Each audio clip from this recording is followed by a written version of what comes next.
Dentre os estudos que abrangem programas e indicadores de saúde pública no Brasil, temos a vacinação como um elemento de extrema relevância no sentido de garantir, né, a qualidade de vida e o bem-estar da população brasileira. Então, a vacinação é uma das maiores conquistas da humanidade. É ela que promove a saúde e que contribui significativamente na prevenção de doenças infecciosas que, do contrário, poderiam levar um grande número de mortes, né, como aconteceu no passado. Então, a varíola, né, vamos ver um pouco sobre a história da vacina, né, sobre alguns aspectos que envolvem campanhas de vacinação, e depois falaremos da imunidade, como a vacina contribui para a proteção do organismo contra doenças infecciosas. Em um momento que todos estamos assim na expectativa do desenvolvimento de uma vacina contra a Covid-19, e já há vários estudos sinalizando, né, testes sinalizando para uma vacina, né, de proteção, de grande eficácia na proteção das pessoas contra a Covid, como aquela desenvolvida pela Universidade de Oxford, na Inglaterra. Temos também a vacina Sputnik, desenvolvida pela Rússia, né, dentre outras, né, aquela desenvolvida na China. A vacinação envolve, né, um espectro de ações que contribuem para a melhoria das qualidades das condições de vida da população e para o aumento da expectativa de vida. Juntamente com a expectativa, né, de que chegue uma vacina contra a Covid-19, estamos assistindo também a um crescimento cada vez maior de grupos anti-vacina, de grupos terraplanistas que negam a ciência e que estão questionando, né, a eficácia das vacinas, baseados em teorias conspiratórias, né, e em outras ideias que não têm apoio científico. Então, mais do que nunca é importante compreendermos a importância da vacinação, das vacinas, né, e na proteção das pessoas, né, e no aumento da qualidade de vida. A varíola era uma doença bastante comum no século XVIII e provocava a morte de muitas pessoas. É uma doença viral, né, que fazia muitas vítimas. Ela causa lesões por todo o corpo, né, além de poder afetar o sistema nervoso. Então, havia várias epidemias de varíola na Europa, né, e no século XVIII estava acontecendo uma epidemia dessa doença na Inglaterra. O médico Edward Jenner, 1749-1823, observou que várias pessoas com algum ferimento e que ordenhavam vacas contaminadas com varíola animal eram imunes à varíola humana. Então ele fez diversas pesquisas e descobriu que injetar pus de vacas doentes em pessoas saudáveis, essas não adoeciam e se tornavam resistentes à varíola humana. Estava descoberta então a primeira vacina. A palavra vacina, inclusive, é de origem latina e vem do latim vacum, né, que significa vaca, porque foi entre vacas, né, que Jenner observou pela primeira vez a imunização, né, de seres humanos contra a varíola humana. Né, o contato das ordenhadeiras inglesas com a varíola bovina, né, desse animal, acabava por imunizar, né, essas pessoas, né, e elas não adoeciam com a varíola humana. Na época, Jenner ele fez ensaios, né, usando crianças como cobaias, algo impensável nos dias de hoje, né? Estávamos numa época experimental, né, da ciência, numa época bastante, né, anterior a todos os protocolos de biossegurança, né, que existem hoje. Hoje seria claramente antiético, né, utilizar seres humanos, sobretudo crianças, né, como cobaias. Mas na época, né, era tudo muito empírico, né, baseado na experiência. E Jenner entrou para a história como o médico que revolucionou a medicina, né, e as condições sanitárias em todo o mundo, com o desenvolvimento da primeira vacina contra a varíola. Desde então surgiram muitas e muitas outras vacinas que garantiram, né, a erradicação de doenças infecciosas de extrema gravidade. A utilização das vacinas como política pública causou e ainda causa muitos conflitos. Um deles é bastante estudado nas aulas de história e conhecido como Revolta da Vacina, que ocorreu no ano de 1904 no Rio de Janeiro.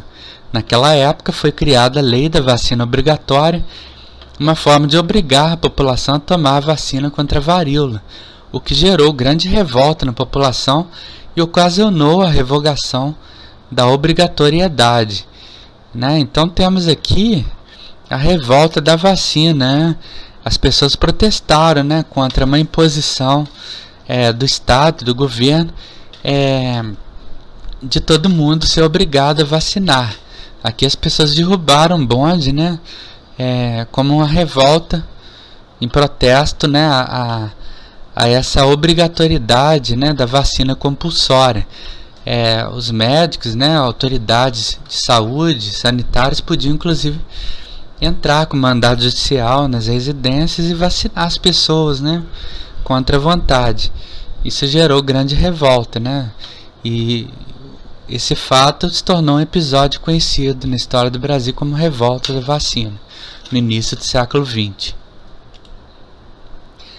A Revolta da Vacina. No dia 31 de outubro de 1904, o Congresso aprovou a Lei da Vacina Obrigatória e tornou obrigatória a vacinação contra a varíola. A população se revoltou, saiu às ruas, que colocou em prova as ideias do sanitarista brasileiro Oswaldo Cruz, um grande médico brasileiro. Saiba mais sobre essa revolta e seu contexto histórico no vídeo disponibilizado pela TV Senado nesse site. Acesse o link e vocês terão acesso ao vídeo contando em detalhes a história. Vale a pena assistir. Bom, vamos lá. O que é vacina? Vacina é o modo mais eficaz de prevenir doenças causadas por vírus e bactérias, pois ela estimula o sistema imunológico. Cada vacina é específica para prevenir uma certa doença. Em 1973, o Ministério da Saúde estabeleceu a formulação do Programa Nacional de Imunizações, que é o PNI, como parte das medidas de promoção de saúde e prevenção de doenças. O programa oferece gratuitamente vacinas de segurança validadas pela Agência de Vigilância Sanitária, a Anvisa. O Brasil é uma referência mundial em programas de imunização, pois ocorre a produção e a distribuição gratuita de mais de 25 tipos de vacinas com aplicação anual. As vacinas são produzidas pelo Instituto Butantan e pela Fundação Oswaldo Cruz, a Fiocruz, que fica no Rio de Janeiro. Eu já estive lá. Então, as vacinas no Brasil são produzidas por esses dois institutos. O Instituto Butantan fica em São Paulo e a Fundação Oswaldo Cruz, que fica no Rio de Janeiro. O principal benefício da vacinação da população é a prevenção de epidemias, mas além disso há o benefício econômico, visto que é mais barato prevenir do que tratar uma doença. Então a vacinação é um importante dispositivo, né, de saúde pública, né, uma importante política de saúde pública que previne doenças, né? Que previne doenças que poderiam ser fatais. Devido à vacinação, o Brasil erradicou, ou seja, o Brasil ele não ocorre mais casos dessas doenças em nosso país, desde que o Brasil iniciou, né, o processo e a cobertura da vacinação, né, contra essas doenças. A poliomielite, né, que é a paralisia infantil, e a varíola. São doenças que atacam o sistema nervoso central. A poliomielite pode causar inclusive paralisia, né, dos membros. Então, Foi uma doença que fez muitas vítimas no passado, mas que no Brasil, graças às campanhas de vacinação, foram erradicadas, não acontecem mais. Com o surgimento de grupos anti-vacina no Brasil e no mundo, ocorre-se o risco, né, de se desenvolver novamente essas doenças em solo nacional. Se as pessoas deixarem de vacinar seus filhos, né, e deixarem de se vacinar também, elas podem se tornar vetores, né, dessas doenças. Elas podem ser afetadas por essas doenças, inclusive transmiti-la para outras pessoas que também não foram vacinadas, não estão imunizadas. Além disso, houve a redução dos casos de morte devido a doenças como rubéola, sarampo, difteria, tétano e coqueluche. Também são doenças protegidas pela vacinação. A fim de buscar a participação efetiva da população nos programas de vacinação, o Ministério da Saúde desenvolve as chamadas campanhas de vacinação, que são organizadas de acordo com o calendário oficial de vacinações.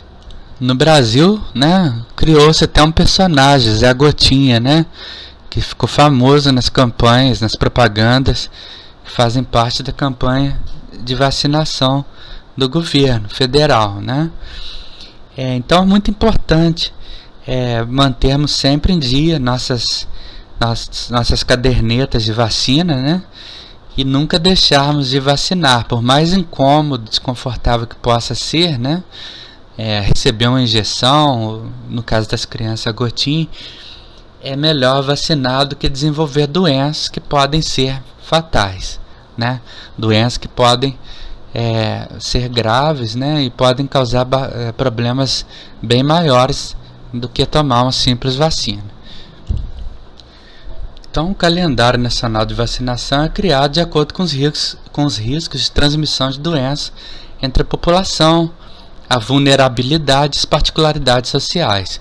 Ademais, ele apresenta orientações específicas para cada grupo: crianças, adolescentes, adultos, idosos, gestantes e povos indígenas. 2 campanhas acontecem todo ano: a campanha de vacinação contra a gripe e a campanha de atualização da caderneta de vacinação. Outras campanhas podem acontecer ao longo do ano, dependendo da região do Brasil e da incidência de doenças. Então aqui temos, né, 2 grandes campanhas de vacinação. É importante dizer, né, que a gripe, o vírus influenza, que é o vírus causador da gripe, ele é um vírus que pode ser fatal, que pode levar pessoas com um sistema imunológico mais vulnerável à morte, né? Daí a importância, né, de idosos, de profissionais que lidam diretamente com o público, se protegerem sempre, né, além das crianças.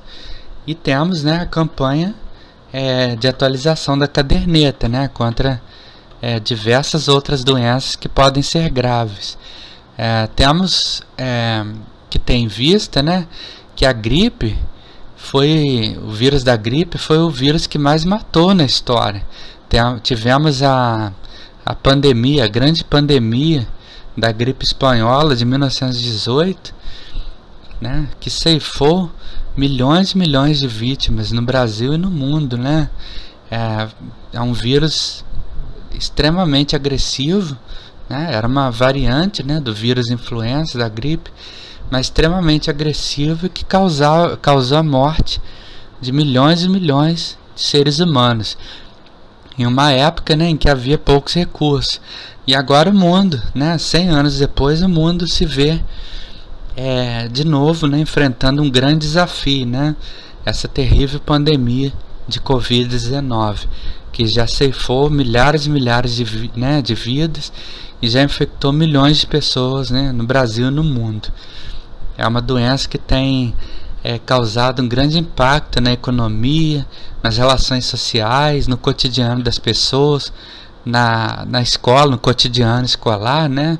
Uma vez que para nos protegermos temos que manter, né, o isolamento, o distanciamento social, né? E isso tem causado grandes problemas no mundo inteiro.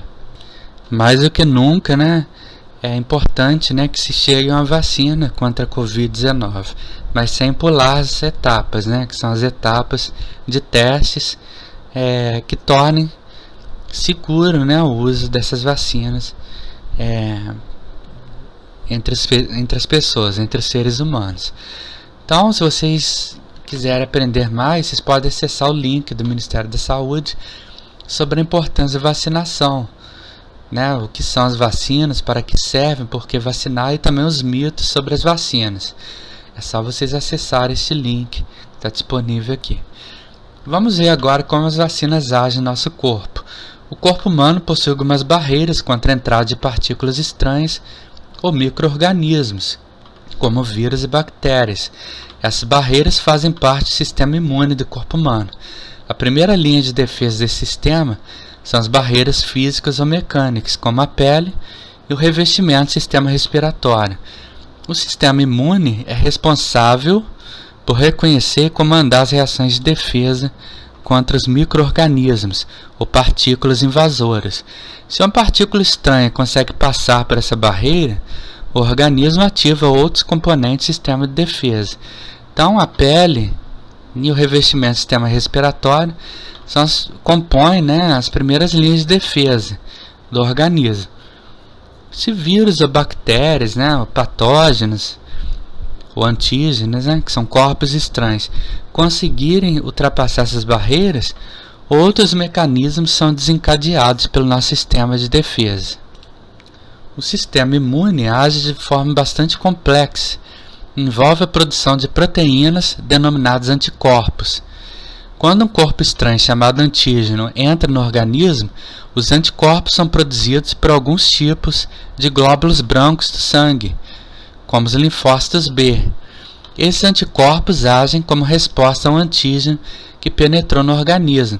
Cada tipo de anticorpo age especificamente contra o antígeno que estimulou sua produção. Então, se um corpo estranho, se um vírus, por exemplo, do sarampo, entrar no organismo, na corrente sanguínea, serão produzidos anticorpos específicos para matar, né, para destruir aquelas partículas virais que provocam o sarampo. O mesmo se aplica, né, à cachumba, a catapora. Bactérias também. Se o bacilo de Koch, né, é uma bactéria que causa tuberculose, entrar no organismo, se a pessoa foi vacinada, né, contra a doença, ela vai desenvolver imunidade, ela vai desenvolver anticorpos, né, que combatem aquela doença. Os anticorpos serão capazes de destruir, né, as bactérias, os bacilos que causam a tuberculose. Então, os anticorpos, o sistema de defesa, está relacionado à série branca do sangue, aos leucócitos, né?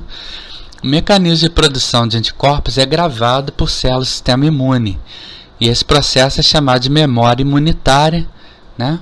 Ou memória imunológica. Vocês vão encontrar essas duas expressões em diversos livros, sites e outras fontes. Assim, quando o corpo entrar em contato novamente com esse antígeno, a produção de anticorpos ocorrerá de forma mais rápida e maior quantidade. Portanto, compreende que o corpo adquiriu imunidade para aquele certo antígeno. É o que acontece, por exemplo, em relação a algumas doenças. Se a pessoa teve uma vez, ela nunca mais vai desenvolver aquela doença. A catapora, vocês já devem ter ouvido falar, né? Quem já teve catapora, ela vai desenvolver uma vez só. O mesmo se aplica a cachumba. Depois disso, né, ela não pega mais essas doenças, porque o organismo aprendeu a combater, né, aqueles antígenos. Ele vai desenvolver anticorpos potentes, chamados memória imunológica, imunitária, que vão ser capazes de destruir, né, os antígenos causadores dessas doenças. Nem toda doença, né, nem todo antígeno vai desencadear a produção de anticorpos com uma memória imunológica tão longa assim, né, tão duradoura. Há doenças como a gripe, né, causados por vírus, pelo vírus influenza, em que o organismo não será capaz de desenvolver memória imunológica para todas as variantes do vírus influenza, já que esse vírus ele sofre mutações. O mesmo se aplica a algumas doenças que destroem as próprias células do sistema de defesa do corpo, como o HIV, o vírus que causa a AIDS. Ainda não se chegou a vacina contra a AIDS, devido à dificuldade que o vírus impõe por apresentar uma alta taxa de mutação. Ainda não se sabe se a resposta imunológica contra o vírus da Covid-19 é duradoura, estão fazendo estudos em todo o mundo, em diversas universidades, instituições de pesquisa, para se saber, por quanto tempo uma pessoa que já teve Covid e se recuperou fica protegida de uma nova infecção, e se ela pode ou não ser reinfectada. Está havendo relatos no mundo inteiro, em alguns casos, de pessoas que teriam desenvolvido a doença pela segunda vez, mas ainda tudo é muito recente, para se dizer, se isso pode acontecer mesmo, e qual a abrangência, disso, qual o significado disso, o que poderia até atrapalhar, talvez até inviabilizar a produção de vacinas em larga escala, já com a pandemia, É uma doença que se disseminou facilmente em todo o mundo. Estamos torcendo para que a resposta imunológica contra a Covid-19 seja duradoura, porque isso proporcionará uma eficácia maior das vacinas. Mas não é uma característica de todo coronavírus, desenvolver uma memória imunológica duradoura, mas vamos aguardar. O mecanismo de produção de anticorpos é gravado por células do sistema imune, e esse processo é chamado de memória imunitária. Então, conforme eu expliquei, para algumas doenças a memória imunitária vai ser tão eficiente que a pessoa só pega uma vez a doença e nunca mais pega. Em outros casos ela precisa vacinar periodicamente, renovar a vacina, atualizar a caderneta de vacina. Cientistas pesquisadores utilizam esse processo do sistema imune para induzir a imunidade adquirida na população por meio da vacinação. A intenção deles é estimular o sistema de defesa com um elemento que traga memória do antígeno causador da doença, o que faz parte dele. Algumas vezes o próprio micro-organismo nativo, ele é morto ou atenuado, quando ele está enfraquecido, é utilizado na produção da vacina. Desse modo, o sistema imune produz anticorpos e células responsáveis pela memorização imunitária, que são capazes de reconhecer o mesmo antígeno, ainda que depois de um longo tempo após a exposição. Então, as vacinas, portanto, ativam o sistema imune e estimulam o mecanismo de imunização ativa no organismo. Marca isso aí. Então, para se produzir uma vacina, eles introduzem um micro-organismo causador de determinada doença. Por exemplo, eles introduzem o vírus da catapora, no organismo da pessoa que vai ser imunizado, só que esse vírus estará morto ou atenuado, enfraquecido. Ele não terá o potencial de desenvolver a doença, mas ele vai ter o potencial de estimular a produção de anticorpos contra aquela doença. Então, se no futuro a pessoa tiver contato com o vírus causador, da catapora, o organismo vai saber como combater aquele vírus, como matar aquele vírus, porque a resposta imunitária vai ser mais rápida e eficiente. O organismo terá aprendido a desenvolver anticorpos com mais velocidade para poder destruir aquele micro-organismo. É esse o princípio da vacina, da vacinação. A reação ao primeiro contato com o antígeno após a vacinação é chamada de resposta primária. Caso a pessoa vacinada entre em contato com o vírus ou com a bactéria que foi alvo da imunização, o seu organismo saberá como reagir e a resposta, chamada de resposta secundária, será mais rápida e eficiente. Então, a primeira reação do organismo com antígeno após a vacinação é chamada de resposta primária. E depois, um segundo contato da pessoa com o vírus, a bactéria, que foi alvo da imunização, né, da vacina que ele recebeu, vai desencadear a resposta secundária, que vai ser sempre mais rápida e eficiente. Então a vacinação é o método ativo, né, de imunização. É uma imunização ativa. Ela estimula a produção de anticorpos. É diferente do soro, que é uma imunização passiva, já que no soro a pessoa já vai receber anticorpos produzidos, né, por cavalos, por animais, diretamente na corrente sanguínea, em caso de picadas de aranhas, escorpiões, né, são princípios diferentes aí. A imunidade adquirida dura por muitos anos. No entanto, em alguns casos são necessárias doses de reforço da vacina para completar a prevenção contra determinada doença. É o que eu expliquei, né? Nem sempre uma dose só da vacina será capaz de garantir a imunização da pessoa para o resto da vida. Em alguns casos será necessário ela tomar uma dose de reforço, né, daquela vacina. Está encerrada assim essa parte. Daremos continuidade falando sobre os vários tipos de imunização. Vamos também diferenciar soros e vacinas. Então até lá, até a segunda parte desse estudo.